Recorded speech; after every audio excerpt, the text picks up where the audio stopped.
Well, we're at 6:30. I'm going to again begin a little bit informally, but with the thought that maybe a few more will show up in the next few minutes. Here we go. Yeah. And as I actually was saying a moment ago, let's see who else is here. Oh, good. So people are showing up. Brian, Pamela, Taina, thank you all for coming. And I see, yes, May. Oh, thank you. Thank you. Good to see you all.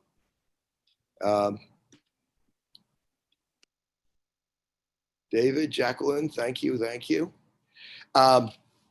Good.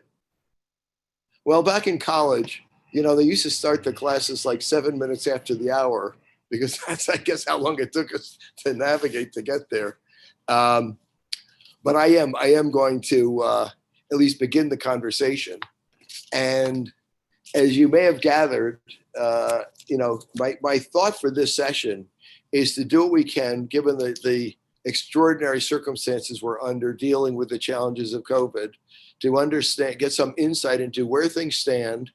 You know, what is happening now. Going to ask Rami to provide some input as somebody who's actually, you know, in the midst of the system, I might say, the swimming pool somewhere between the shallow end and the deep end.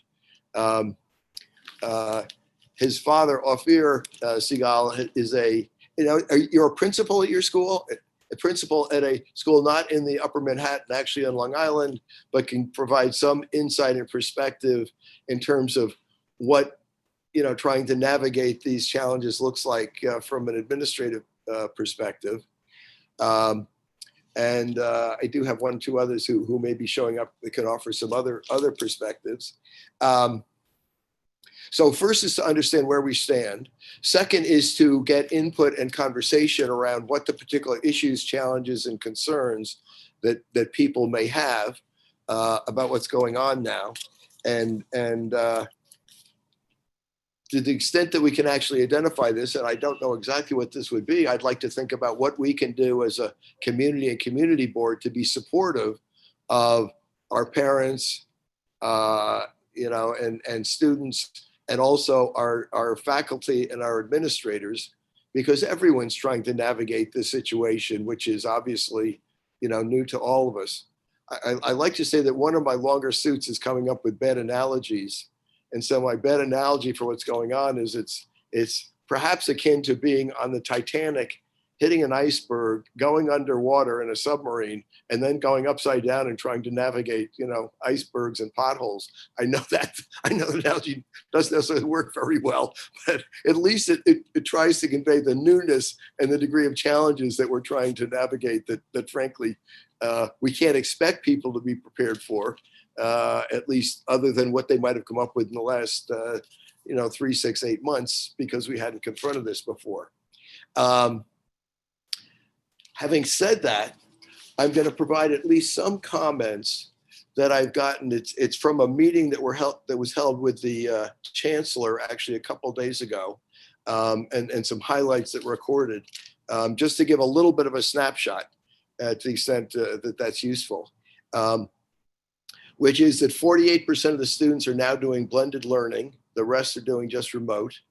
There is a window, but it is, and this is, I think, relatively new news. There is a limited window within which parents can switch from remote to blended learning this coming month in November, between the 2nd and the 15th of November.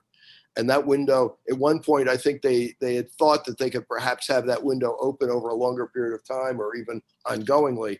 Now it is a defined period of time in which, you know, parents and students can make that transitional choice to blended learning, because the system needs to adapt to the different numbers of people who are adopting each approach to participating in our schools.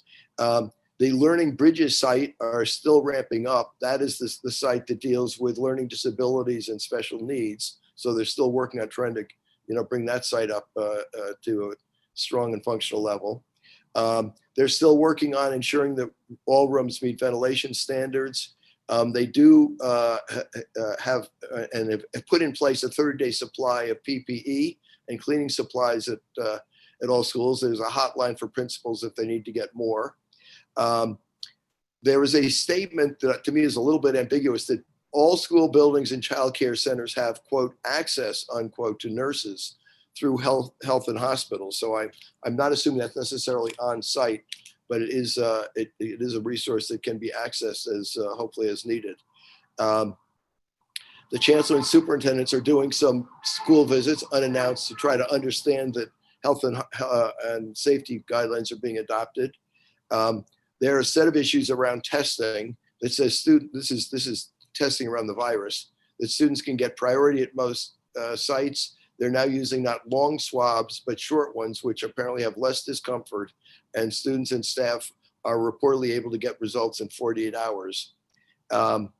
And now a few more particular comments. There's a significant issue, as many of you may be aware, in terms of Wi-Fi connections in shelters, something that was obviously needed for those students who happen to be in shelters.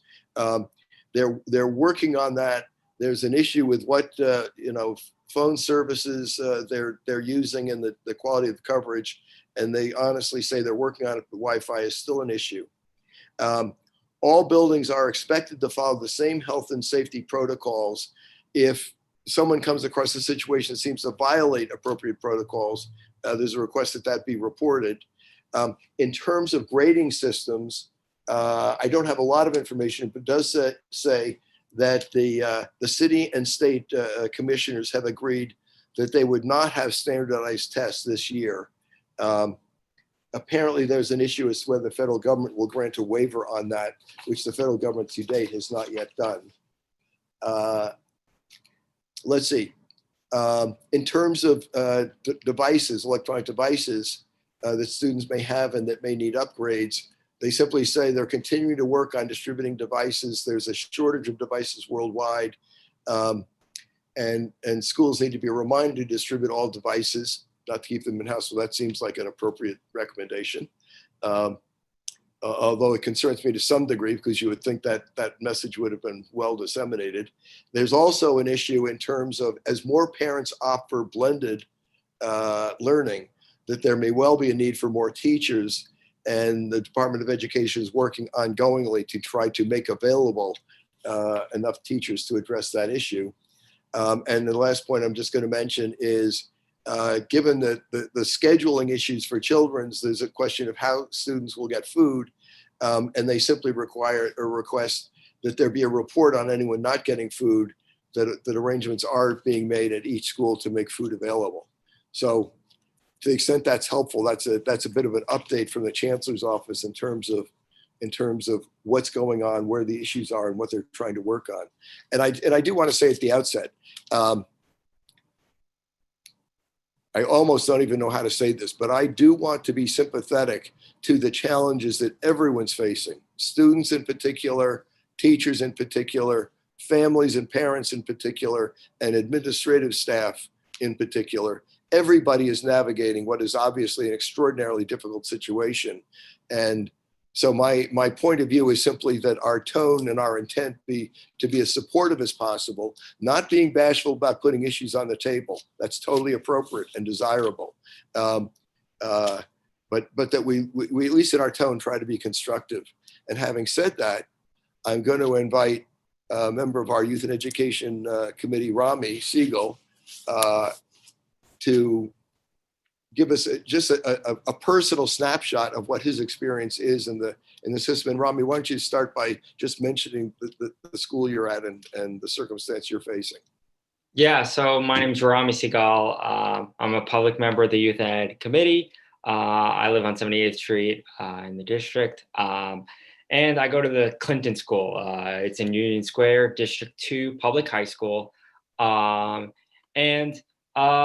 I recognize a lot of your faces / names from our last meeting, which I spoke at as well.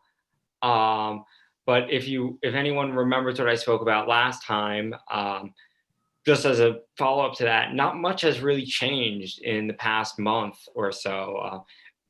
Pretty much the past 3 months since back to school started.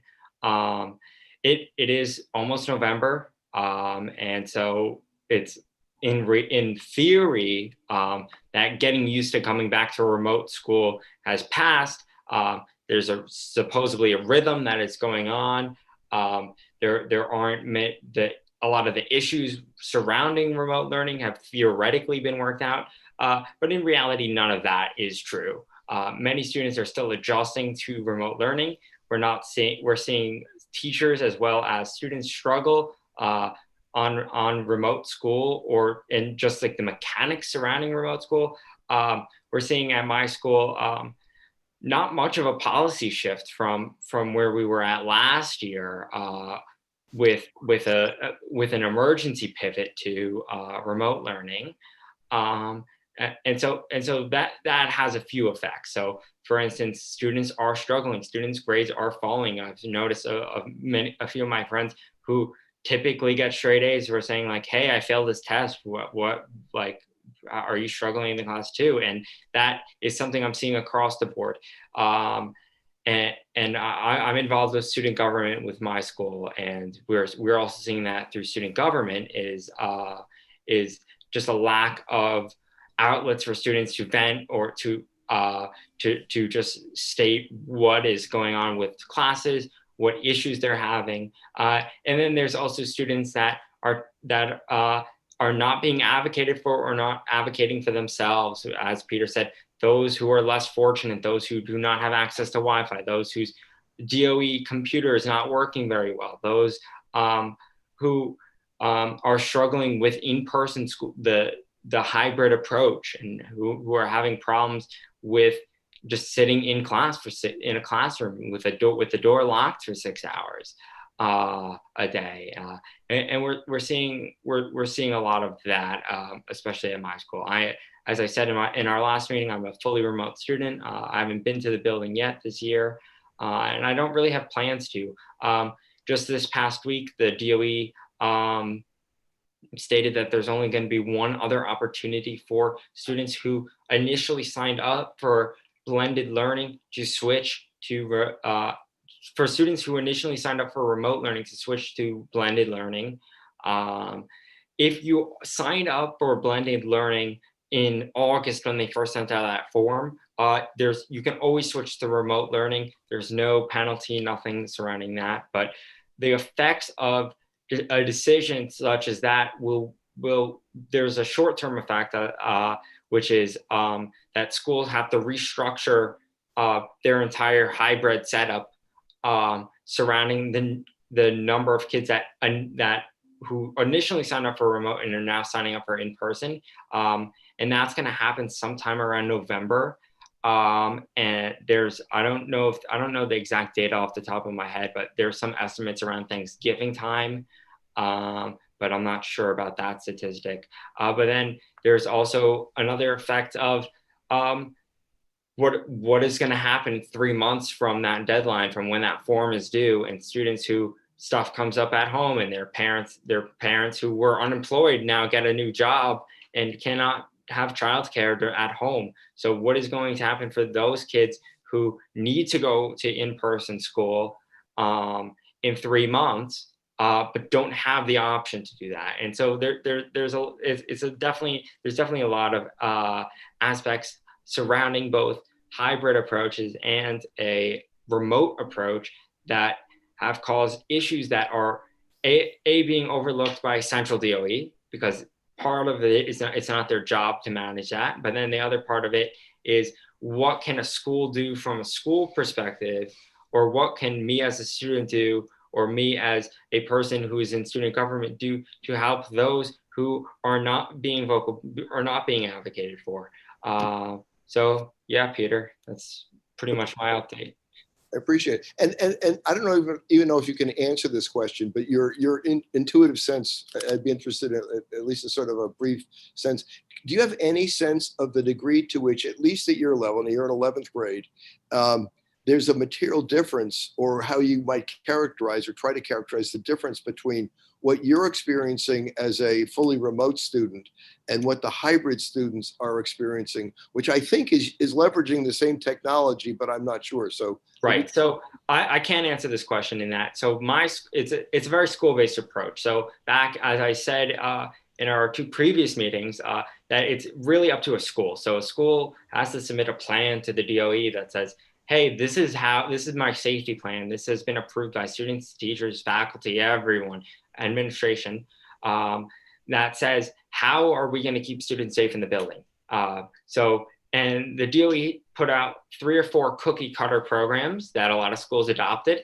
But then my school had a few modifications to one of the cookie cutter programs. So they kept the schedule of the DOE release. So there's different cohorts or pods or whatever you want to call it in my school, and they go in. They have a 2-week cycle in that they go in probably twice every 2 weeks. And when they do go in, it's pretty much remote learning from school. So in my school, there's rooms of 6 to 8 children with 1 teacher or 1 faculty member. And they're sitting 6 feet apart, masks on, door open, windows open, sitting at a computer, sitting at a Chromebook, sitting at an iPad or whatever we have going on in that school, on a Zoom class. If you are in person and you're in the same room as a teacher, you're still watching on Zoom. You're not watching in person. And it's really just babysitting. A few teachers at my school have spoken to me off the record saying like, hey, this is ridiculous. Like some teachers have filed the medical exemption form with the DOE after school started because they felt unsafe in the school building. And that's not anyone's fault. That's not the fault of the school. It's just the fact that we as a full school system, as well as just as a full society, are not prepared to protect our teachers during the COVID pandemic and during this second wave that we're experiencing right now. Got it. Thank you. That certainly at least gives us a sort of a snapshot of what that environment looks like and feels like. So, Mr. Siegel, would you like to offer? Well, let me first ask. Does anybody have a particular question they'd like to ask Rami? I'll take just a moment if somebody. If it's your first time joining one of our Zoom virtual meetings for CB8, we take all of our questions through using the raise hand feature. Jane has her hand up right now, but you'll just find that through clicking the participants button at the bottom of your screen and then hitting the raise hand button once that screen pops up. If you're on the phone, it is *9. And then I'll go to the first question, if that's okay with you, Peter. That's please, Jane. Please do. Great. Jane, welcome. I just want to say that as you guys know, I am a teacher for the DOE, a card-carrying member of the UFT. I feel extremely safe in my school. I feel that the DOE is doing everything they can to keep the teachers as safe as possible. We were all tested last Friday. There's plenty of PPE equipment. Special people come in and clean the classrooms top to bottom in the middle of the day in addition to at night. Just wanted to clarify. Thanks. No, thank you very much. And just an observation on that observation. Clearly, any observation we have is it's like a snapshot of a particular point in the system, and you know, whether it's a you know, something that looks like or maybe a deficiency, or something that looks like something that's working particularly well or managing to navigate this well. I mean, obviously, part of the challenge of managing a school system is you have, you know, an untold number of teachers in classrooms. Now some are virtual, some are live, but or virtual within a physical classroom that you're trying to manage. And again, where I'm coming from and the tone I'd like us to continue to adopt is appreciation for all of the challenges that both the parents and students, as well as the teachers and administrators, are navigating in this you know, most challenging and difficult situation.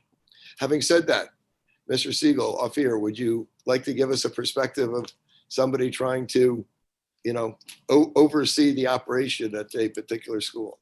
Sure. Hi, good evening. Thanks for having me. I am a CB8 resident, but I work out in Long Island, Great Neck.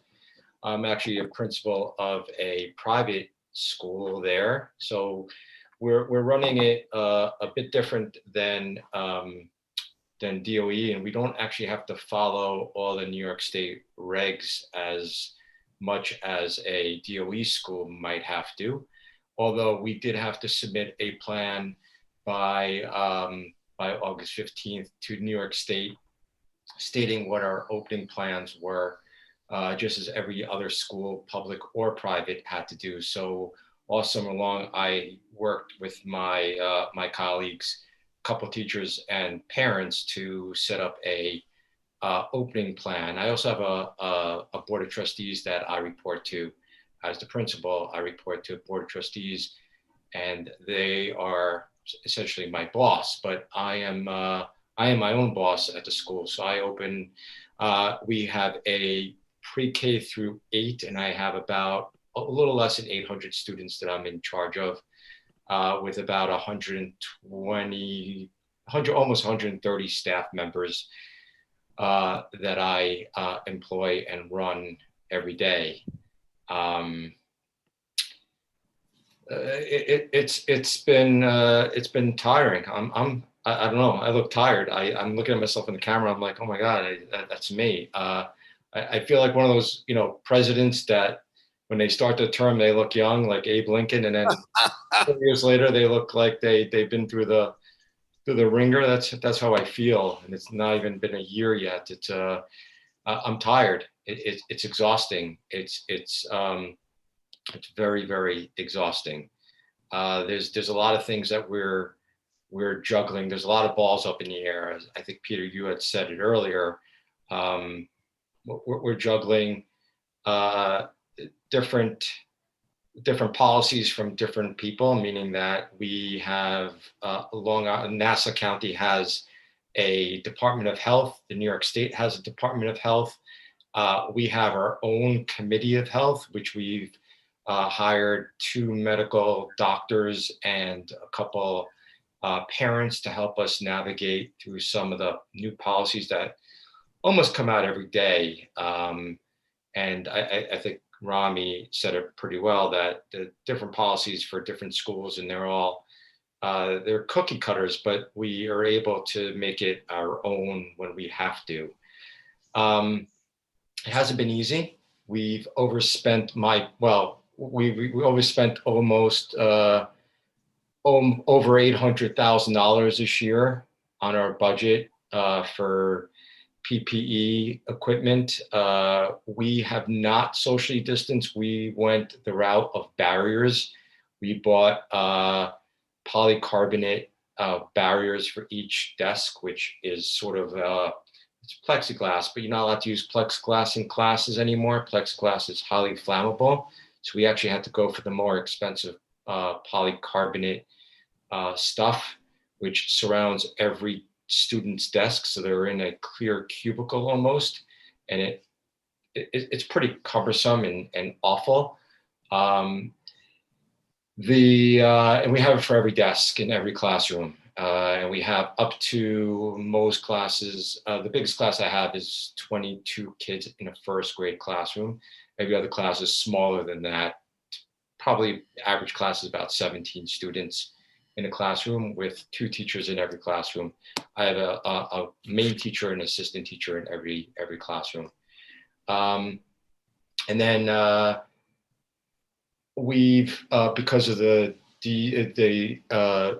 SED, the State Department mandated social emotional learning, we've had to rejigger our whole scheduling to make sure that we give social emotional learning, at least in the younger grades, we do it about 2 or 3 times a week. In our middle school, we do it on a daily basis. We actually have a scheduled period every day for social emotional learning. I thought our first graders, second graders, our youngest kids would have the most trouble with wearing masks and being in this sort of cubicle, but it turns out that our middle school kids are probably the most affected out of all our students. Let me just put it this way: as an educator for over 30 years in many schools, including the DOE, and being a principal in a charter school for 4 years and being an assistant principal for many years, middle school is not about learning the ABCs and 1, 2, 3s anymore. It's not about content so much, but it's about learning how to be social, how to deal with social emotional pieces of it. What we found is that we've stifled our middle school students to these individual cubicles, which is not socially good for them. They're in masks. They can't sort of be close to each other, where middle school students typically learn the taboos of life through social interactions. What is acceptable, what is not acceptable, what line they're allowed to cross, what line they're not allowed to cross. We've taken that all away from them, including lunchtime, where we are socially distancing lunches, recess time, there is no recess.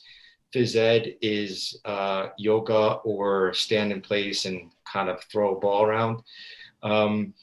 So we really took away that social piece for them, and they're probably suffering the most emotionally from this pandemic. The kids that are home, so Rami mentioned hybrid, we do allow hybrid learning in our school as well. So parents who are either immunocompromised or students that or parents are uncomfortable sending them to our school are allowed to Zoom.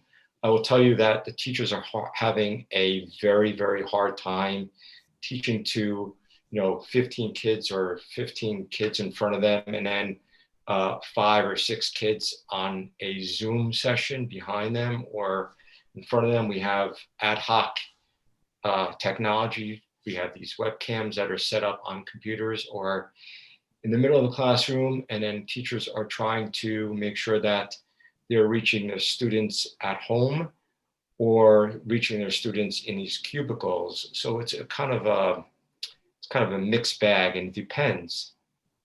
We also rolled out some policies to say, in the beginning, I had policies to say that if you're out for a day or two, you should not be remoting into the classroom. We since have changed that policy because we realized that if a kid is sick, we want the parent to keep them home. We don't want them to send them in. Back in the 2 years ago or a year and a half ago, a lot of parents used to, if the kid woke up with a slight fever or a cough or things like that, they used to drug them up, give them some Motrin or Tylenol and send them off to school. And they made it through the day great. If they didn't make it through the day, the nurse would call them home. We don't want the parents to do that anymore because any symptom could be a COVID symptom. So what we've changed our policy is we have an email that we monitor in the morning. I get to school about 6:30, 7 o'clock, and I monitor these emails that my child, Rami, is going to be remote today because he has a slight cold or he has sniffles or he has whatever it is. We're encouraging parents to keep their kids home as much as possible if they are if they have any symptoms. We also have an app that every parent has to fill out for every child before they send them to school. So they have to be honest with us. And it's the honor policy where they have to check their fever. They have to make sure that they are honest with us. They don't have the sniffles. They weren't out of the state, that they weren't anywhere near a COVID positive person that they know of. All sorts of questions. I mean, it's probably a 60-minute questionnaire, but they all have to fill out the app. If they don't fill out the questionnaire, I employed a person in our school that calls every parent that hasn't filled out the app. We do temperature checks as they walk into school. And if a kid is feverish, we have an isolation tent. We put them there. The nurse is there early. I have to pay the nurse more money to be there earlier. We call a parent in immediately. They get home. If a kid is sent home with any fever, they can't come to school within 72 hours, and they have to come in with a COVID negative test. So we've been testing quite a bit, I have to say. Northwell we have a Northwell hospital not far from our school. They've been very, very helpful to us. In fact, we were approved as of yesterday to become a ABBID, like Abbott and Costello, ABBOTT, rapid test center. So they set up 5 machines in our school to be able to test not just our own students, but anyone in the community that wants to come in and test a rapid test. It's about a 15 to 20 minute test. And we've set it up in our school, which helps our students. The one problem with the rapid test is that the only way you could get tested is if you're symptomatic at that time, which is good and bad, because now we don't allow parents in our building whatsoever. But now we're inviting the public to come to our school and get tested. So it's kind of like a balance that we've decided that it is probably a good thing to be a host center, but we kind of figure out a isolation tent for them as well. All these things, I mean, you talk about, I don't even know what the kids are learning, to be honest with you. I am managing so many different COVID pandemic things, and not only that, but I am in a community that is still having big functions, weddings, bar mitzvahs, bat mitzvahs, parties, birthday parties. They're having probably super spreader events. This is in Great Neck, by the way. So they're having these super spreader events, and every Monday morning or Sunday night, I literally get bombarded with texts of pictures of these massive events that they've had indoors. So parents are sort of starting to rat each other out and saying, look at these events that I know are happening, and you should know that they're happening as well. And I have to mitigate the outfall of those. We do have positive cases in our school. We do have pods. We've had to shut down pods. In fact, I have 2 pods out right now because we had siblings that were tested positive, and we closed down the pods immediately. We've had teachers that became positive, and we've had to quarantine different sections of the school during certain times. And that's just the tip of the iceberg, because the second wave is coming. Someone called me today who is a business person in Europe, who has a lot of dealings in Europe, and he says we've been about 2 weeks behind Europe, and he's like, if you notice, France just shut down, Italy just shut down, and Spain just shut down. So we're about 2 weeks behind them, and our fear is we're going to have to shut down in a couple of weeks as well. So just kind of called me to give me a heads up of what's going on around the world. I see a lot of virtual hands up. So I guess, Will, you want to run that, and I'll answer any questions, or if I can answer any questions, and I'll be as open and as I can without giving away too many of the insider secrets as I can. All good, and thank you very much. Yes. So I'll start with Taina. Please. Dana. Everyone. I had a leftover question for Rami, so I'll start with you. Go to Rami. Go to your dad. So thanks for sharing. Your perspective is really important, Rami, and just like really, I can read a lot about this in the news, but there's nothing like hearing directly from a student. So thank you. You mentioned that you're involved in student government. I'm just curious if you can share a little bit about how just like the remote situation has impacted, in particular in high school, sort of extracurricular activities and any sort of like all that additional stuff. So obviously I'm cognizant of the fact that you said many of your friends have sort of dropped in grades, but obviously, it's really important for college applications to stay active in a lot of different activities. So how has that been impacted? So you're definitely asking the right person for that. So without reading too much of a resume right here, I'm really involved in student life at my school. I was elected at my student government for the past 2-3 years. I don't even know anymore. I'm the president of a Jewish student union, and we just resumed. So I'll talk about that club because that's kind of important to talk about. Now we just started last week. We renewed, started meeting again, and that was definitely a great start to the year. It is definitely very late for us to start. Last year, I believe we started like the first week of school, which so it's definitely impacted what me and my team had planned for the year. From a student government perspective, so I'm as of right now, I'm not the current president, but the current president is planning a town hall initiative.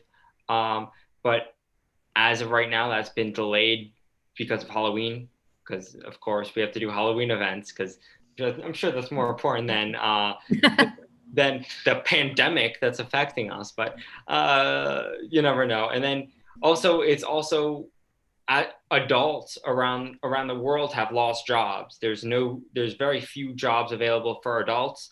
And the same goes for students. Many students who typically would be working at this point, starting at 15 years old, minimum wage jobs, or just even volunteering for some opportunities or trying to get an internship. Those internships are very, very, very difficult to get at this point. Families that often relied on their children, as I spoke about, I believe before the summer, is the summer youth employment program, and how that was nearly shut down for the summer, and how catastrophic that would be. And the fallout was felt, because although the program was still put back on track, there were still many students that were unable to get jobs through that program, because there's just no jobs. We don't have jobs in the city. We don't have jobs. We don't have jobs from companies. The city's not employing anyone. So that's definitely impacting it. That's a very serious issue, in that extracurricular activities are very intense. Myself and a few of my friends have been volunteering for political campaigns, because that's one of the very few organizations that have been hiring. I know Marco knows. I see you, Marco. And so that's definitely one of the few groups that are hiring. Government offices as well, they are hiring, but besides that, not much. That's helpful. And then my question for you, Ophir, thank you for sharing your perspective. I think. Can I just back up on that too? We canceled all of our after school, middle school programs as well. Okay. Including all our sports programs have also been all shut down. So any kid that wanted sports, like it's terrible, because that's another avenue for some of the kids. And I know Rami could speak about sports. And Rami's also the editor of his Clinton Post, which is the newspaper. All those things have been really impacted. We have a school newspaper as well, and that's why I bring it up. All those things have been shut down because nothing after school could happen, which affects a lot of kids who depend on sports, want sports, and things like that. It's really difficult. So. Thank you. And so my second question for you, Ophir, was whether and I think it's different in the DOE. Obviously, the chancellor and the mayor are leading a huge system, and there's only so much they can sort of share in advance. But you're leading a big school that is, close to New York City. Are you and your board really anticipating that essentially life as we know it, and as you're leading your school, will be the case for the remainder and entirety of the school year? Yeah, we're looking at the entirety of the school year.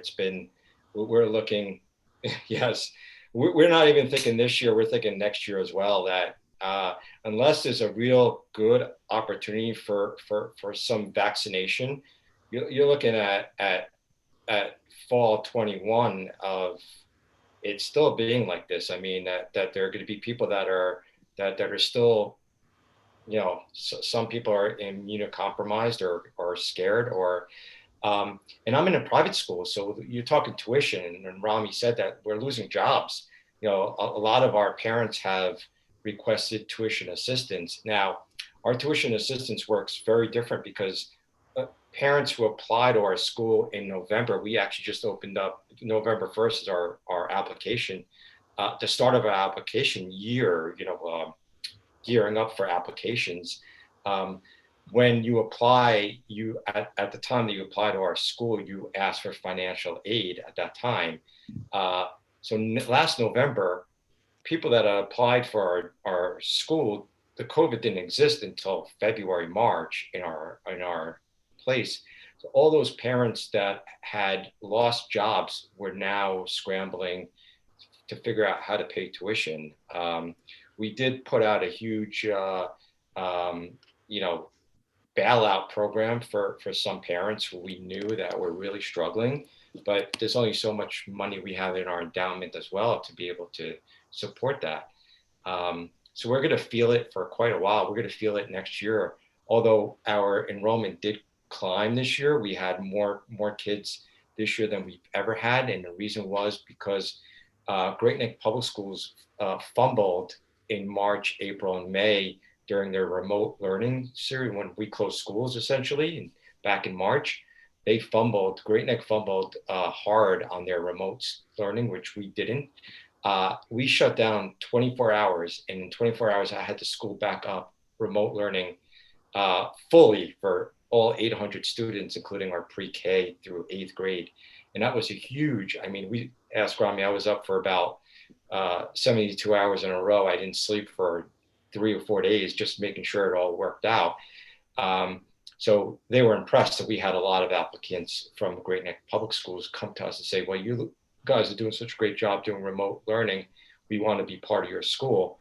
Of course, we're a Jewish day school, and it's hard for us to say no to people, especially Jewish members of the community, but we only have so much room in a physical plant if we were to reopen, which we did. So yeah, so I think we're in this for a long haul, and I think what's going to happen is as we see cases pop up and these super spreader events or things, and we're talking about herd immunity. I don't know if that's a thing or not anymore. We just kind of say, let's just all get it already in the school, and that way we're kind of all covered, but that's not a good idea either. There are people that are still dying from this thing. They're not dying at the rate that they were dying in March and April. Our community lost 26 members of our school community, meaning grandparents, board members. We lost a parent to COVID. So we felt it pretty harsh in our community. 26 members of our community have gotten COVID and died from complications of COVID. So, which is terrible. But you know what? You kind of forget about it as we go forward, which is terrible to say.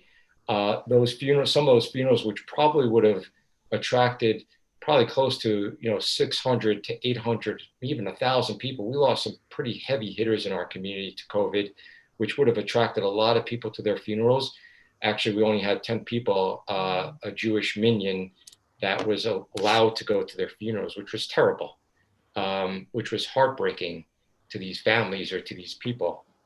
As a Jewish community, lost incredible people to this terrible pandemic. So, yeah, I think we're in it for the long haul, unfortunately. And Thank you. Yeah.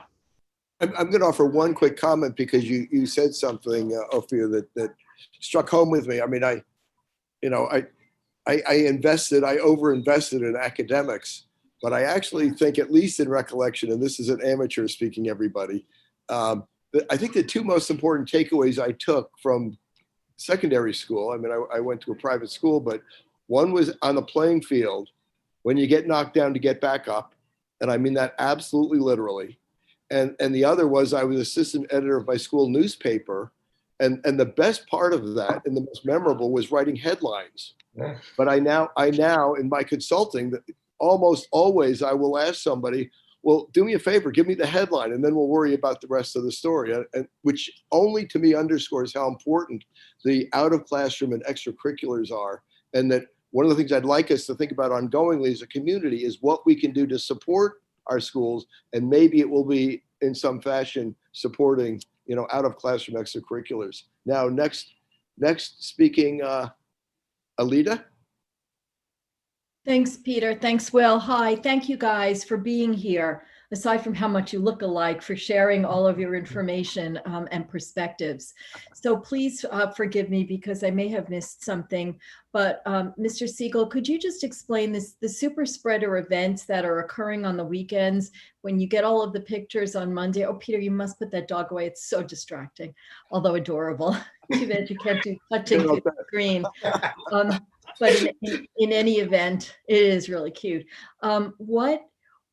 how do you deal with that? Do you just, because if you're letting people into the school and at the same time you're a testing facility, it seems, and knowing what's going on in Europe, it just seems like a recipe for a shutdown with a lot of people being sick. And I assume that people have grandparents, people have parents, people have others. And from what I read in the Times, that it's even small events, like small reunion, not even reunions, play days, that schools open and people feel that, okay, this is great. Why don't I have little Johnny, a little Susie come over for play day with their nannies or their parents? And then people have been getting more sick from those than from big events. So you have both those, which you don't even know about probably because they're just regular things. Plus you've got the super spreader stuff. So how do you let people go to school when they've been at these big parties over the weekend and it takes days for symptoms to develop and they may not even be symptomatic? If I missed something, I really do apologize. And again, your honesty and forthrightness is so so appreciated. I would like to say from the community at large, certainly I do, because we don't get a lot of honesty. So thank you. If I lose my job tomorrow, you'll hire me, Alita. I'm We'll do a self-employed, GoFundMe so I don't know what I can do. That's for you. fine. I'll work with you. But so the truth is, it's been really challenging. When we find out about a super spreader event, what we do is we ask the host for the guest list. We actually literally call them up the next morning and say, we need to see the guest list, because, you know, if there's any of our parents that are on that guest list and their children are on that went to the event, we automatically put them on quarantine for 2 weeks, whether they're positive or not, whether they've been tested or not. I don't care. Even if they test negative, like you just said, it takes we've realized it takes an incubation period about 4 to 5 days for symptoms to happen in adults. But in kids, they're asymptomatic. A lot of our kids that tested positive are asymptomatic. What we've also done is we've forced our parent bodies to test every week. We have I shouldn't say every week. We have a rotation of a couple pods test every week. And it's a mandatory test. So what we've done is to sort of stop the asymptomatic kids from spreading it even further. So we have a sort of a rotation of kids that are being mandatory tested. But we asked so there was an event this Sunday that we knew about. We knew before Sunday. We had asked for their plans. A lot of the events that are happening in New Jersey, by the way, just so you guys understand what's going on. New York State has a cap of a certain amount of people that they're allowed in the halls, in the catering halls. New Jersey has lifted or raised their cap. So what the people have realized that if they go to New Jersey, they're allowed to have more people at their events. So they're going right across the bridge and are having these super spreader events there because they could have more people. Now, some people are abiding by the rules, right? They're having it outdoors in tents and masked up. But I'll tell you, if as soon as you have drinks and food, you have to take your mask off in order to drink or eat. And that's where the super spreader events are happening. A lot of these halls in New York State, you're not allowed to have any dance floors whatsoever. But guess what? In New Jersey, you're allowed to have dance floors. So they're going to New Jersey and doing these events. Unfortunately, I can't stop them from having these events. But when they return, I could stop them from coming to school as a private school. I could say, let me see your guest list. And we start literally calling these people saying, you can't send your child to school for 2 weeks. They have to Zoom in. Now, I'm not punishing them. I'm saying out of the abundance of safety and caution, I don't want any of my teachers, God forbid, to get sick, or any students to get sick, or anyone to get sick. And that is the only way I know how to stop it, is by quarantining anyone that I know that's been at these events. And by and large, I have to say that the people have been pretty open with us too. They have shared their guest list with us. But now it's legwork for us. I mean, it's, you know, instead of educating your child or your children, I have to now be on the phone for hours telling them, hey, look, you were at this event, you can't come to school, and now you're on remote, you know, your child is doing remote learning, and they weren't doing so well to begin with, or they weren't, we all had this, what we call the summer slide, we call it the COVID slide. You know, some of these kids haven't been in real person learning since March, which we know that if you could look up any study, the summer slide, the typical summer slide, most kids either plateau, don't grow. I'm talking first, second, third grade. They don't grow over the summer because there's not formal learning. So they have that, what we call the summer slide. But the COVID slide, these kids couldn't afford to be out of school for so long. And this isn't school. I mean, you know, what we're doing here is not school. It's play school, I guess. You know, it's not the same thing. So it's really difficult.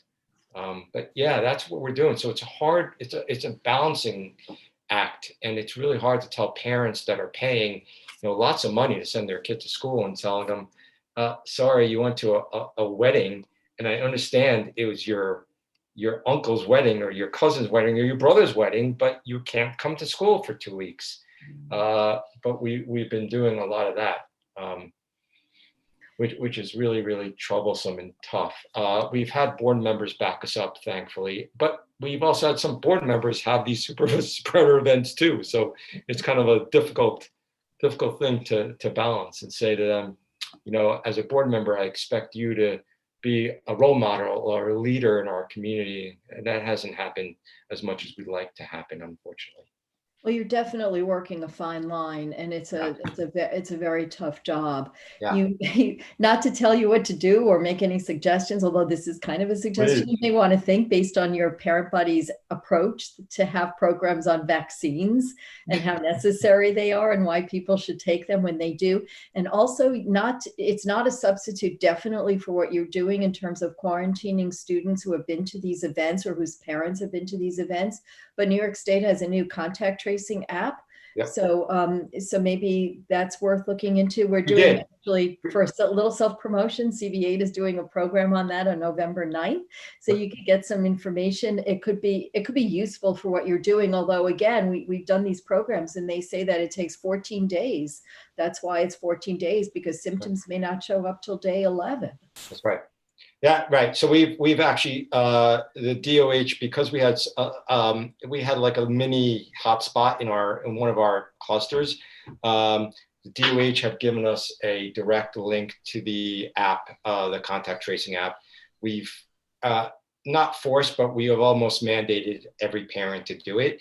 I gotta say, and I gotta give props out to New York State contact tracers. I mean, they've been, at least the ones in Nassau County, I have a direct line to DOH. I mean, I could pick up the phone and they will take my call at any time, 24 hours a day.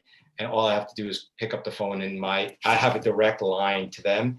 And they've been tremendously helpful to us and have given us support to that. But yes, we've mandated the contact tracing app to most of our to our parent body. And we've used it to great extent, which is awesome. Thank you. I don't want to take up more of your precious time here, but I do really appreciate your honesty, and the same for Rami. It's always a pleasure to see you, Rami. Thank you. Thank you, Alita. Sherry? You want to unmute? Yeah, I just did. Hi. Thank you, Peter, and your committee for putting this meeting together. This is so important. Education is so very important. To this community board, I participated in the budget meetings last week where we set our priorities, and education was right up there, where we advocated money for the construction of elementary, middle, and high schools. So it's very important that we address this issue. One concern that I have several concerns, but one I wanted to mention was even with all this remote learning, there are so many children in our community that even if they get computers from the school, that doesn't mean that they're going to have internet access. I mean, your building has to be wired for it.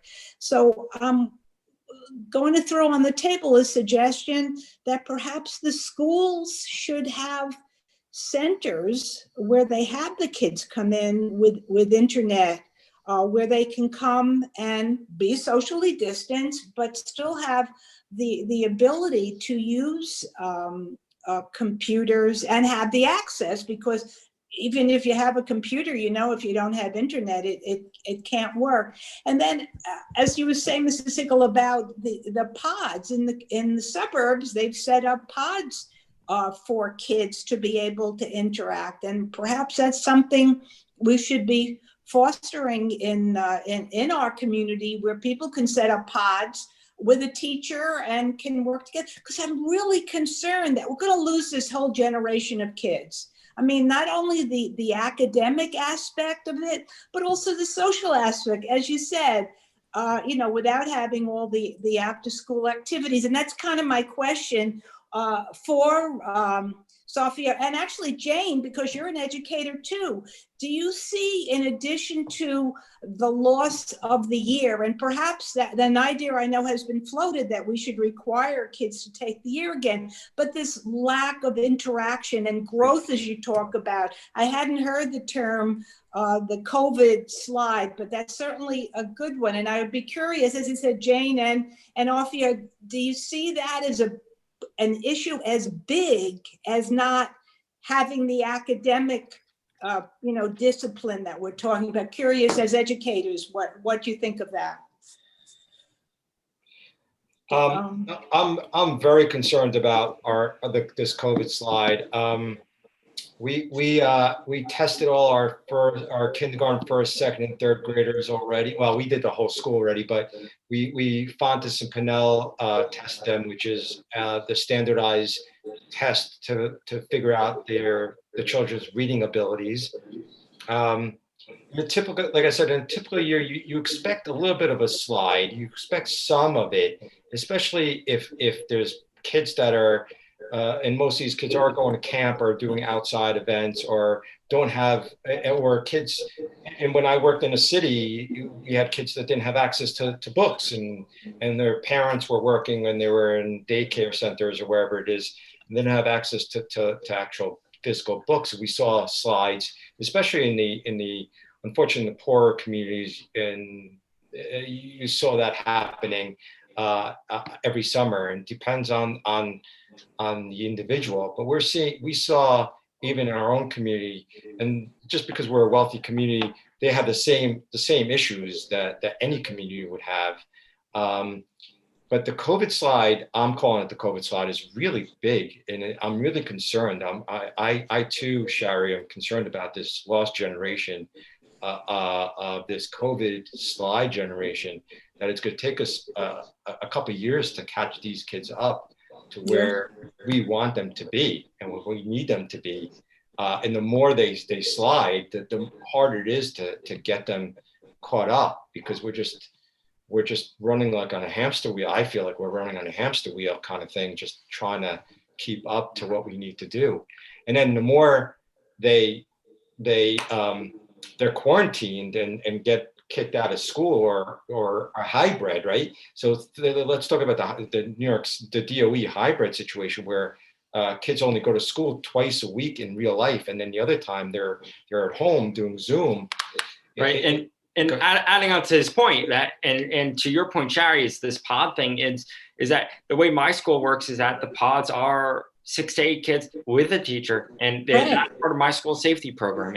And you're right, that is something very vital. And as you said, you're 100% right. If that pod shuts down for my school, that's not a huge impact, because those kids can just do remote learning from home, and it's not much of a pivot. But for his school, on the other hand, you're losing 100% of in-person learning for those 6 to 22 and they have students. no interaction. The social interaction is so important. And that's part of the COVID slide, is the social interaction. So if you have, so part of learning is social learning. So without, he can speak more about this, but for younger students, probably about 60 to 70% of learning is social learning, and learning how to be around other people. Of course, it's your ABCs and your numbers and your math and all that. Yeah. But it's, well, that's what I'm concerned learning about. but communicate for yourself, learning how to communicate to a teacher, which is an adult, and learning peer-to-peer communication. Jane, have you had the same experience? Will? Yeah, go ahead, Jane. Barry, Yeah, I'm bring just us your more of an experience. optimist, frankly. I'm just more of an optimist. We've lived through depressions, we've lived through the smallpox, we've lived through wars. I'm more of an optimist. So I can't really, I'm not that pessimistic. Oh, I'm sorry, that's Sherry. a I'm different just not at all. perspective. Okay, that's why I wanted to hear from you. And I Thank you very also much. am I'm curious not looking because- at doomsday here. I'm not a huge pessimist either, but I see the writing on the wall, and or no writing on the wall. How's that? Right? I think you're underestimating the resiliency of both parents and children in our world out there. Jane, I hope you're right. I hope you're right. I guess time will tell, right? It's time will tell what happens with this. I think pre-COVID times we were losing a lot of our youth, and I'm just going to say it again as a principal, as an educator for 30 years. We lost a lot of our youth to the screens, which we know was impacting their socialization. And I have two teenagers. My daughter is next door, and Rami's sister is a year younger than him, and she's a sophomore at Elro. And I think we're losing our youth to this screen time, and what we've done to them is just given them way more screen time than they need to. I'm talking. Elro is one of the top middle schools in the city. It gets its graduates into the top colleges. I'm sorry. I just can't. I'm much more of an optimist. I'm afraid I'm going to have to sign off. But Sherry, I'd love to continue this discussion. I thought the discussion might be focused more on the Upper East Side because that's where the community board is. But and Great Neck is an extremely affluent, as we all know, community. But I do appreciate the Seagulls giving their time. Unfortunately, Peter, I'm going to have to run. But Sherry, I hope we can continue this discussion at another Sure, time. Jane. All Sure, good. Jane. Okay, thank you so much. Thank Okay. you. So after Sherry, you have Marco and then Elizabeth Rose. Great. Marco. Thank you, Peter. I have 2 points. Should I should I come up with the 2 points, or should I bring point by point? One is very specific and I need a help. And the other one that's more technical, and I think I probably contribute in this discussion of the call. What do you think? Oh, go for both, or Okay. And then Yes. if you're interrupted, go for one. Okay, so my first question is for the educators.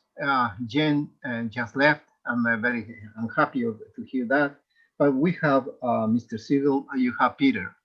The question is, I think Remy gave me the introduction, that he said that many students has been dropping in grades, and that is true.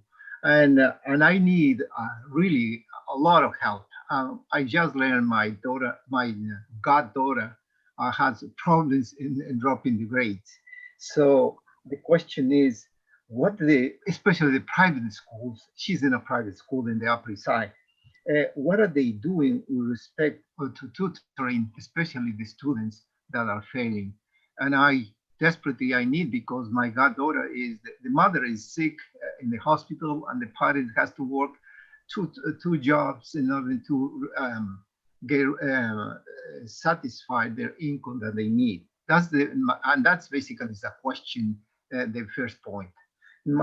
Should I stop, or I can continue? Well, let's stop for a second and see if Sure. we Thank you. get feedback on that. So I think Remy's father can answer me. I don't know if they're easy answers, but Ophir, do you have any thoughts? Either, I don't know. I'm not sure I have an answer for that. I mean, look, that's Jane was the optimist, pessimist, I guess. But There is no easy answer. Rami said his friends are, and we know that that kids are not doing as well without formal education, without in-person education. We see that. That's not a secret. Marco, I don't know how to answer that without knowing specifics, and I don't think this is the place for specifics about this specific issue.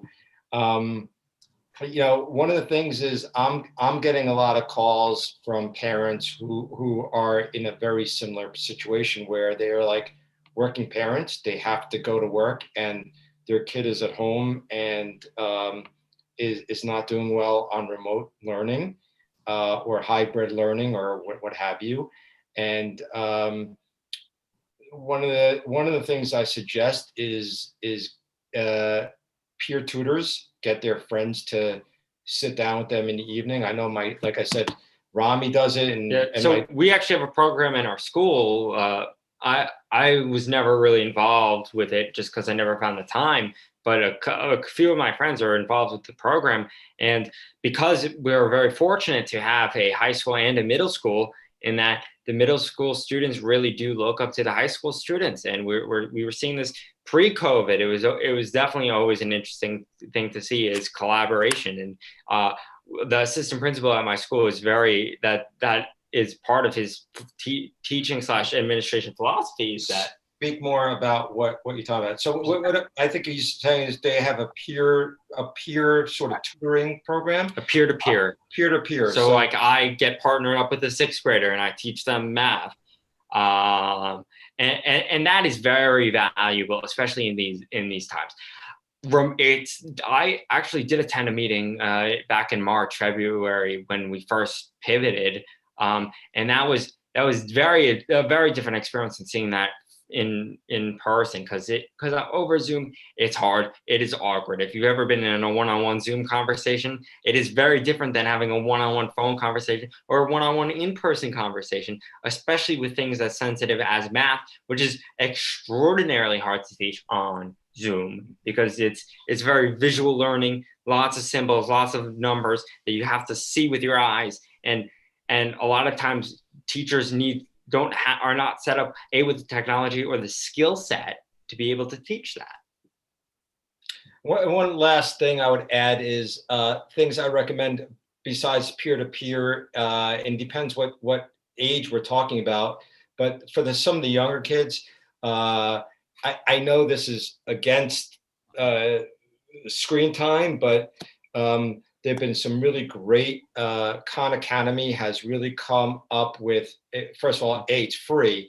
Sal Khan, who started Khan Academy for his niece teaching math, has become a incredibly global company that is free for all. It explains to very, very minutia detail on any subject now that you probably want to learn about. Khan Academy is incredible. It does a great job. It is more screen time. It does it via videos. But like I said, you could find any topic. What's really nice about Khan Academy, and the reason I promote it heavily for my student body from kindergarten all the way up to 8th grade, is you can watch it as many times as you want. No one needs to know, meaning that it's not embarrassing to keep pressing, and I've done it, like, replay and watch it over and over until you get it. And if you don't like that, there's other YouTube videos that literally almost could teach you anything you want to know, and you could watch it over and over. Now, again, it's more screen time, it's more time on the computers. And if you have a good computer with Wi-Fi or internet access, I highly recommend those types of programs. Khan Academy is one of them. IXL, the letter IXL, the 3 letters, it's for IXL. IXL.com. It's a little bit older. It's a little bit older. No. Now they have from pre-K through calculus. It's also pretty good. It costs a subscription fee, but it's not very expensive. I think it's under $10 a month. But they do a really, really nice job as well, explaining very, very basic details to kids that don't understand and gets grades up, and they've been very successful at pivoting and doing remote learning as well. And I'm sure there's hundreds of other ones that I don't know about, but Khan Academy is the kind of the the diamond or the standard industry, I guess, piece that I like to use. I'd like to offer just one comment on it because I find it more than intriguing. I mean, I've long wondered whether there's a way for people, I mean, include myself, who could become tutors around material like that. And it strikes me, I don't know Khan Academy per se, although I've heard of it, that perhaps with not just Khan Academy, but perhaps a tutor who's either another student or even an adult or even, somebody in retirement who's, has a background to be able to master whatever the relevant material is to, help them navigate that. So I find that a sort of a possible, positive opportunity that I'd like to think about going forward. Marco, Okay.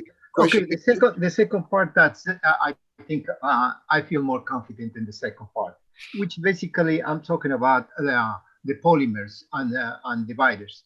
Mr. Siegel, you gotta be very careful when you put dividers, because what it is you increase the problems of the means of egress.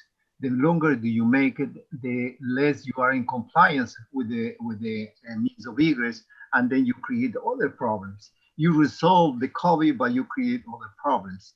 And if the dividers are not properly installed, Marco, just as a background, you're an architect, right? Yes, I am. So okay, just for you. everybody that does not know that information. Okay. So the issue is you got to be extremely careful, extremely wise in that part. Always you have to review for some professional that understand what I'm talking about. And the second part is the ventilation. In the ventilation, it's true that the youngs, they are less susceptible to the COVID, and the adults are more susceptible to the virus. In that direction is basically student versus teachers. And I'm concerned with the teachers. The older they are, the more susceptible for the virus and more probably going to die. So ventilation is the key of all of that, because so far we have been seeing so many crowds outside with the sidewalk cafes, everything, and no complaints and no increase on the transmission of the virus. So when you go inside of the classroom, so you need the ventilation. But the ventilation is, you can resolve easily if your school has a mechanical ventilation. The only thing you have to do is 100% fresh air, and then you resolve. But it's gonna be the bill of the electricity huge, but it's life versus money. So, but if your school, like many public schools, doesn't have the central air condition, that's create a problem. The problem is just only you provide just only heat inside of the room, and then you have to open the rooms. But how you gonna open, how you ventilate, that's the key of all of that. Because in the way that I hear, I'm not an expert in the virus, but I hear the virus when you speak, usually because the particles are a little bit heavier, they try to maintain on the lower level and then drop down within a couple of hours. That's what I hear. So if that is the case, if you pull out for static pressure to the return up, then you create different mess. Or you open the windows to ventilate to the top, which basically the issue is when you have inside warmer rooms, the heats go up. And when you open the room, because of the change of the static pressure between the inside to outside, it was going to ventilate to the top rather to the bottom. So it is a very tricky issue, a very serious and complex issue that you have to face. Since this all that I said is invisible, impossible to detect. So this is why many professionals are reluctant to step in that direction. So you have to, this is a paradigm right now where you're exploring to have school inside of enclosed spaces. So that's, I think I would like to mention this part, and I'm very happy to comment anything about that. And thank you. Oh, well, the only thing I could add to this is that we did hire architects to install our barriers. part of our building, you're right, is older, so we don't have a great ventilation system. We did buy MERV 13 filters for all our central air and heating, exhaust, whatever it is. I'm the principal of the school. I'm not the maintenance director, or I'm not the director of maintenance there. I have a person who is the director of maintenance. I have board members that are also not just architects, but are that deal with this with MERV 13 filters and other things. Listen, I only have so much bandwidth that I could deal with that as a principal. I'm willing to do, because I'm no professional at any of that stuff, and I don't really do it. I do agree with giving the teachers as much PPE equipment as possible, whatever they need, whatever they want, we get them. We provide masks, we provide face shields, we provide gloves, we provide everything we can. We have we don't have a large campus, but we have a big campus. We erected huge tents that cost us thousands and thousands of dollars. We put them outside our backyard and side yard. So anytime all our lunches are held outdoors. So we felt that anytime, like I said, kids that remove masks and are distanced, we have them outside. I encourage any classroom teacher that wants to take their kids outside to take them outside. We don't use any of our classrooms in the basement anymore, because some of the classrooms didn't have big enough windows that we felt were going to ventilate the room enough. So we close those classrooms off to kids. We have very small groups that go in there, 2 or 3 kids at a time, with like our OT, PT, that kind of stuff. Our therapists that go in there, speech therapists.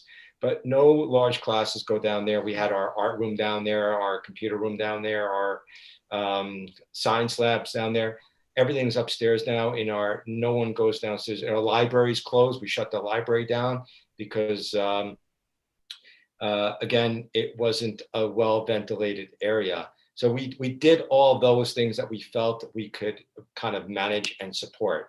That's all I could speak to about that, Marco. Other than that, we did everything that we possibly could do with barriers. All our teacher desks are barriered up, including my own principal's desk. We barriered that up as well with polycarbonate stuff. And we had architects come in and they installed it all. We didn't do any of that. None of it was done in-house. All our MERV 13 filters were all done by experts that we've hired. And that's why I said we're north of $800,000 of spending for COVID compliant relief. So I'm going to move on just because of time consideration. Elizabeth, would you have a question? Thank you, Peter.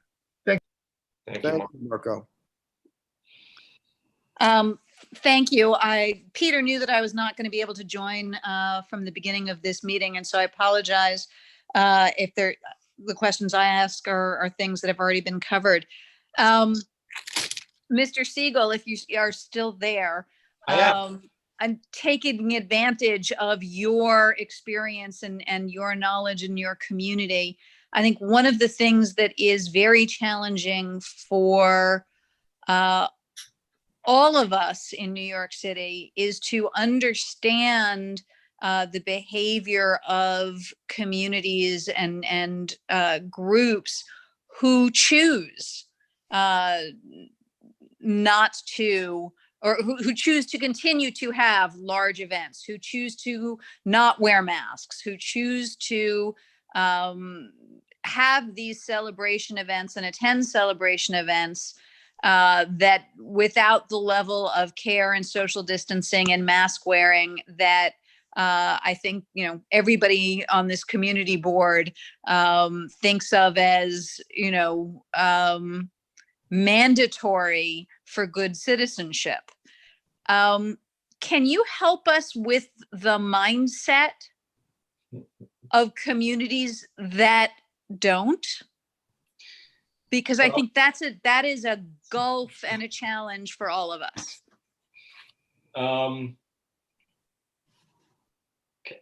Yeah, I mean, it's a, you know, I can't tell you the mindset because I agree with you, but you know, I was standing on the voting line at Wagner yesterday for, you know, the 12 hours it took me to pre-vote or early vote, whatever. And there, you know, we weren't socially distanced.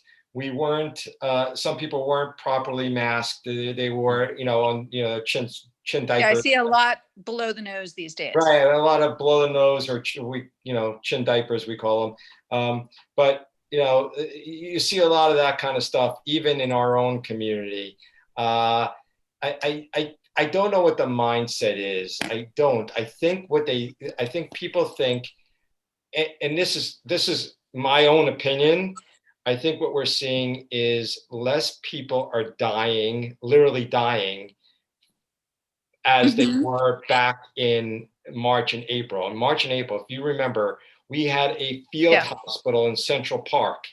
We had coolers, ice coolers outside of Lenox Hill Hospital to keep our bodies cold enough because people were dying. They wouldn't decompose.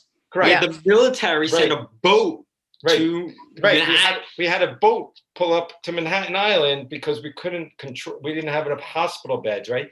So that was back in March, April, May. In June, it started, I don't want to say plateau because it didn't plateau. There's still a spike. There's still spikes, but people aren't dying as quickly, or right? So I think the mindset is, hey, you know, and I don't want to I know we're not supposed to get political on this thing, and I don't want to be political, but when you have a president that gets sick and comes out and says it's not a big deal, it's just like the flu, or look at me, you know, no one I know that is 74 years old that had COVID that went to the hospital and was able to come out 3 days later after being on a ventilator and go, look at me, you know, it's not a big deal, right? That doesn't happen in real life.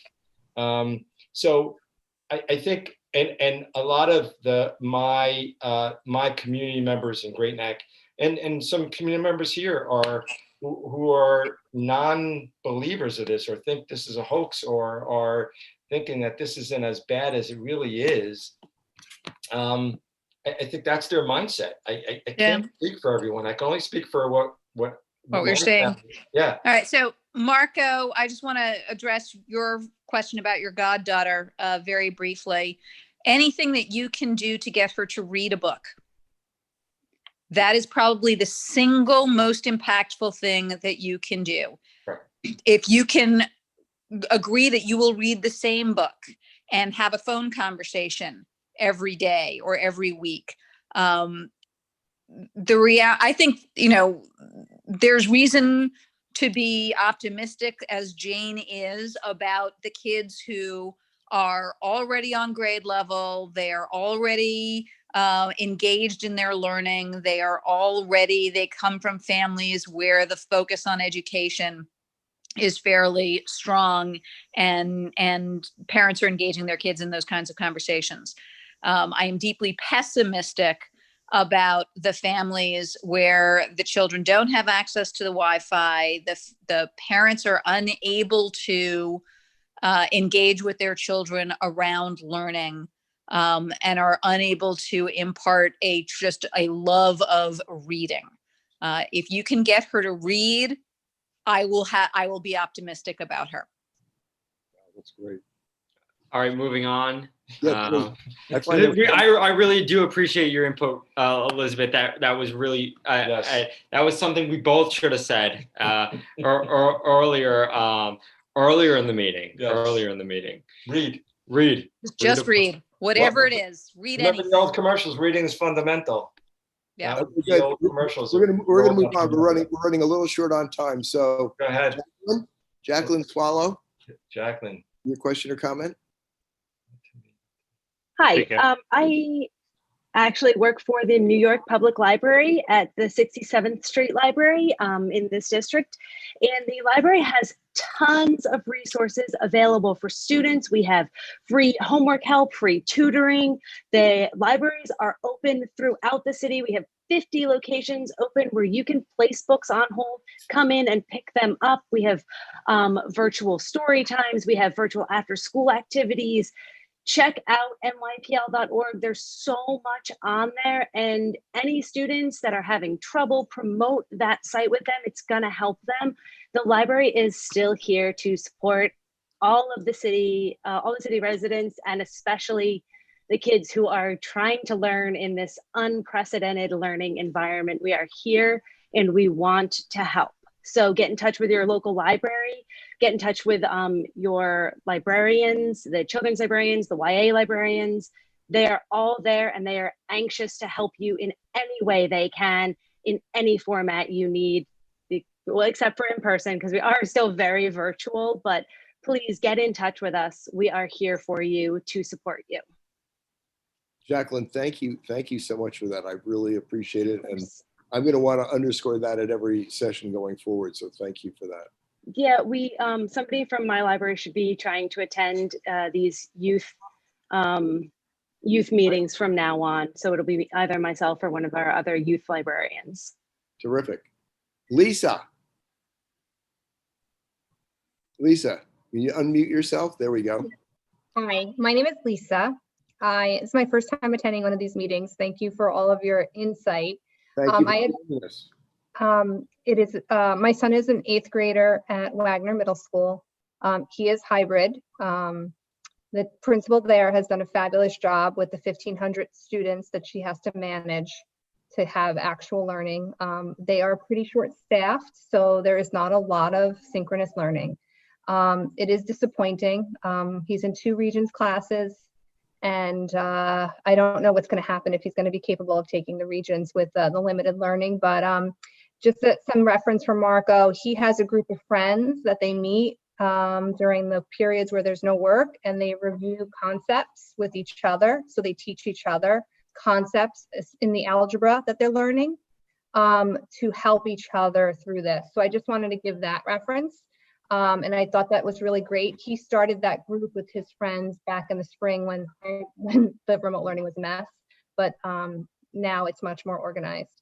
But the reason why I joined was I wrote to Isabel because I did have a concern in Gail Brewer's office, because as you all know, the lines at Wagner Middle School have been outrageous for early voting.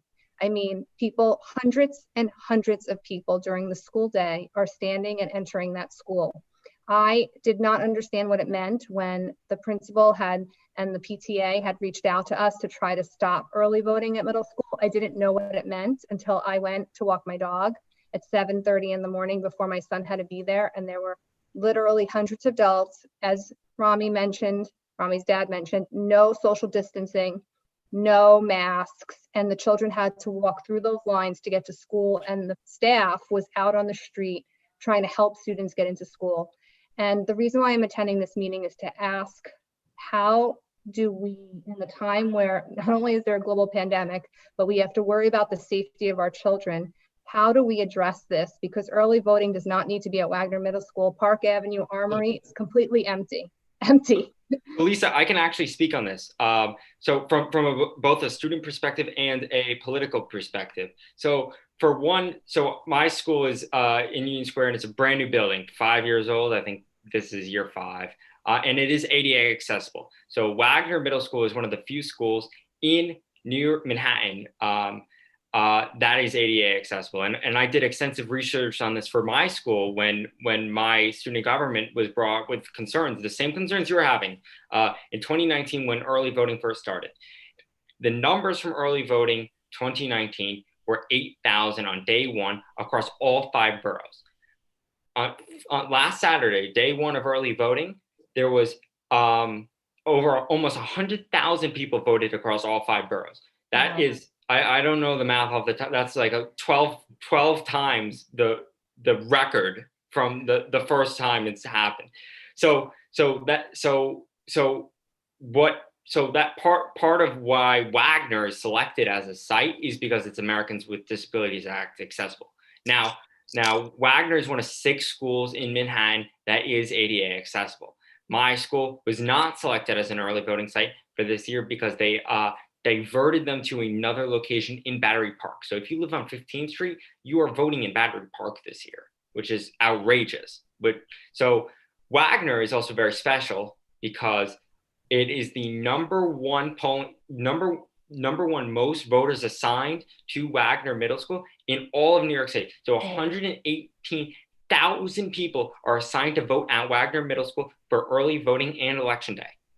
That is over 40,000 more than the next ranking one, which I don't even know where that is. It's even more of a reason why it's unsafe to have 118,000 people screaming through a school during the school day. Right. Like, I don't know who's entering this school. Right. I have no idea. For not only for my child's safety, but the safety of the staff, like 118,000 people. So our principal requested that we go remote because on election day, it's deemed that it's dangerous to be in school. And so they have told the kids that they are remote that day. But this entire week, our children have to be in school or they would be marked absent. And I called up the school and said, I will absolutely not allow my child to be in school when there are hundreds and hundreds of people entering the school that day. So what I'm asking is, I understand that it's ADA, but that's not my problem. Right. That's not my problem. That's not the teacher, the principal at that school spent her entire summer working on social distancing cohorts as your dad did for 1,500 kids and her staff, and she's 38 people short on her staff because of their accommodations. And if one of those people gets sick, my child will not have teachers, right? Because the teachers will be sick and there will be no one to teach. So now I know early voting is going to end this week and there's nothing we can do about it for this week, but early voting has to stop in the schools. I can provide more. I actually can provide a little bit of, I guess, a solution to you. So just today, just like probably 6 hours ago at this point, Board of Elections, the Commissioner of Board of Elections said that they're diverting, they're voting next week, but it's pretty much confirmed that they're diverting a percentage, they haven't specified what percentage yet, of people from Wagner Middle School to Marymount Manhattan College. And Marymount Manhattan College, amazing friend of the community board, as Peter knows, and as Alita knows, I don't know if she's still on, and as Will knows, amazing friend to the community board. Correct. And, So- and they have generously opened their doors to early voting. Now, is that going to solve the problem? Absolutely not. And there were serious safety concerns last year when I was in school and I saw random people walking through the hallways Using the bathrooms, just using the bathrooms. 100%. How dangerous is that? Right. So then this is Elizabeth. I'm going to jump in here because in my former role at the Department of Education, the work with the Board of Elections fell under my portfolio. So I actually know a fair amount about this. The issue this year is that the early voting sites were decided pre-COVID. And so by the time, and I actually do believe that the chancellor did attempt to get early voting sites redirected as a result of COVID. He was unsuccessful because effectively the DOE had approved early voting sites with the Board of Elections sometime in the first half of the year. And I don't know if exactly when it was, whether it was entirely pre-COVID or if COVID had started, but everybody sort of assumed we would be back to some sort of a greater sense of normalcy. The real issue is going forward now for the future is putting pressure on the Department of Education and the Board of Elections to not allow schools to be used for early voting. Yeah. That is going to be the issue. And I am sure that there are other accessible sites throughout the city where accommodations can be made. But what really happened was it's just that the sites had been selected and the Board of Elections in their infinite capacities were not able to pivot. Yeah, I appreciate that it was pre-COVID, but in the light of gun violence happening in our schools all across the country, how does the city think it's appropriate for children to be sitting in school with strangers and staff walking in? Like, you had to see the principal on the street of Wagner on Monday morning trying to separate the crowds to make a pathway through the hundreds of people for children to enter the front door. I mean, so the criterion for for voting locations and election day schools are officially closed, and many schools are used as voting locations. And it's frankly because it is one of the few groups of buildings with large quantity in every neighborhood that the city controls. And so that is why the city chooses to use schools as polling sites. So all schools are closed on election day. It's not a question of going remote or not going remote on that day. Schools are closed on election day, period. We're remote, right? We're fully remote that day. No, school is closed. That's not true. There is no That's school. not true. We are. That's- My school is open on election day. Yes, we're fully remote. Okay, so that is very new. Yeah, that is a first this year because of COVID. Yes, Elizabeth. But in all prior years, schools are closed. simply closed on election day, and the reason that they are closed is so that the city can use the buildings as polling sites. For early voting, they were supposed to choose sites where there is direct entrance to the voting room from the outside. So, for example, my regular polling location is PS 183. The entrance is into the gymnasium, which does not allow any access into the actual school building. And so early polling sites, they should have chosen locations where people enter directly into the polling room and don't have to go through hallways and don't have to access through other parts of the building. They may or may not have done that well. No, that's true for Wagner. They're supposed to be going in through the yard, except that you have double lines twice around the block, covering every entrance. But nonetheless, even if they're accessing a certain part of the school, why are we allowing people who we don't even take ID from to enter the school? And I'm all for early voting. I wish that I would be able to stand on a 5-hour line to vote and not be afraid of the crowds. But I just don't understand why we would allow this in our schools when the Board of Ed has closed schools traditionally on election day because they want the access of all the people to enter. And then why would the principal be told she can't go remote for the entire week of early voting to make sure that staff and children were safe when the Board of Ed is making her go remote on election day? Like, why is it an inconsistent thing? That's my question. It just seems inconsistent logic. It seems unsafe in a time of gun violence in our country where any Joe can walk in with any kind of arm. No question, you are correct, and it is incredibly inconsistent. That is an incredible inconsistency. And so what can we do? Like, how do I raise this? I wrote to the governor. I wrote a letter to the only person who responded was Gail Brewer's office, and that's how I ended up on this call. I actually spoke to Fox News.